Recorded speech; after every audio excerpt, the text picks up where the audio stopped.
Magandang hapon, sir. Magandang hapon din po, Idol. Kayo ra po ay gustong sumurrender sa mga kinaukulan gawa nitong na-involve kayo sa isang krimen. Opo, Idol. Ano pong krimen yun, sir? Kinain ko po siya. Kasi sabi niya, kakainin niya ako. Inunahan ko lang po. Ano po yung nag-udyok sa kanya para makapagbitaw ng salitang kakainin kita? Nagiinuman po kasi kami. Naka-boxer short ako. Basta't walang kabog-kabog, sabi niya kakainin kita.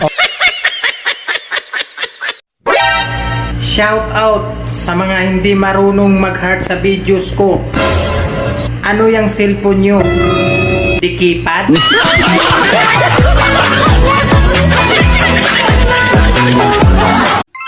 Sinubukan kong mag-no rice within 2 weeks. Ang bilis ng resulta ngayon. Nagsasalita na akong mag-isa.